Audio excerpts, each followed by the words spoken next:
और ढेर सारे, जब सेकेंड राउंड में चलेगा तब हमारा कार्यक्रम का जो गति होगा और जो रोचकता होगी वह और चार चांद लगेगी। तो आइए, एक सुपरस्टार कलाकार हमारे बीच में मौजूद हैं, मिस्टर राजदेव नायक जी। राजदेव जी रोरे कर स्वागत है इस मंच में। और जिते आवल गुतिया देखत ही हमर पूरा प्रखंड कर जिते बड़ बड़ साहेब बन और जनप्रतिनिधि मन कर उपस्थिति है। थाना से आवल हमर 2-3 गो पदाधिकारी हैं, थाना प्रभारी हैं, संगे संगे 2-3 गो पदाधिकारी, हमर प्रखंड प्रमुख, उप प्रमुख, मुखिया, 2 मुखिया हमारे बीच में हैं, संगे संगे बीडीओ साहब, सीओ साहब, और गुमला से आवल खुशमन नायक जी हैं, और संगे संगे देखो इतने राहुल जी हैं, चाहे मरवारी सिंह जी हैं, और संगे संगे बहुत हमर साथी मन हैं। तो हम चाहब कि भुवनेश्वर जी हैं, और सब कर संगे रोरे मिलते हुए प्रणाम जोहार करते हुए आशीर्वाद लेते हुए एक शानदार गीत करके प्रस्तुति अपने के करे है। तो ले एक जोरदार ताली बजे चाहिए मिस्टर राजदेव नायक जी।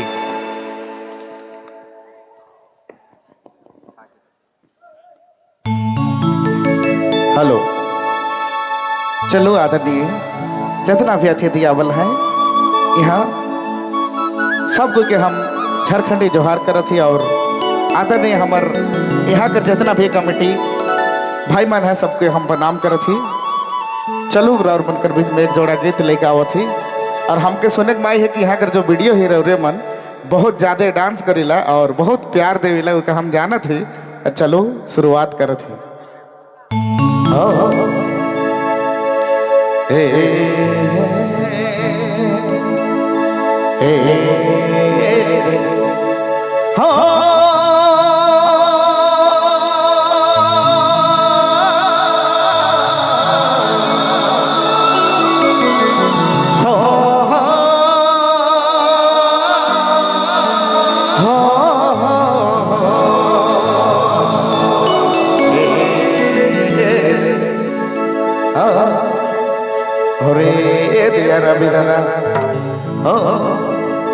मुकिया के ना छोड़ी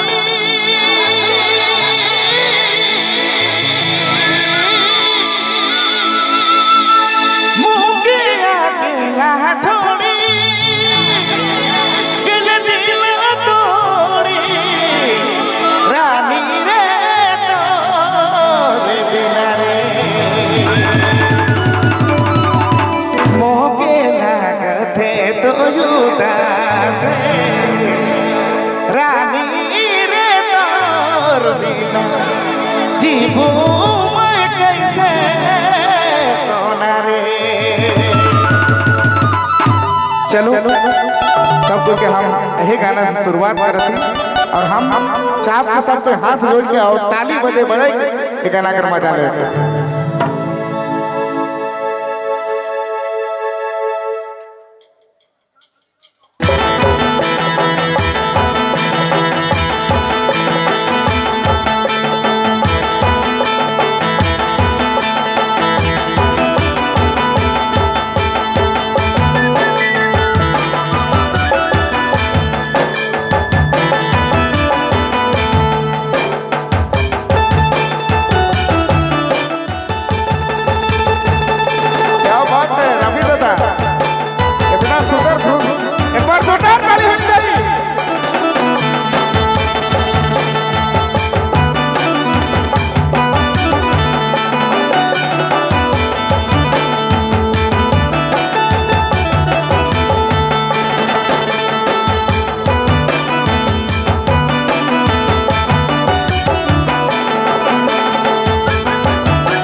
वाह वाह, YouTube क्या चैनल बात की है, प्रस्तुति। शानदार।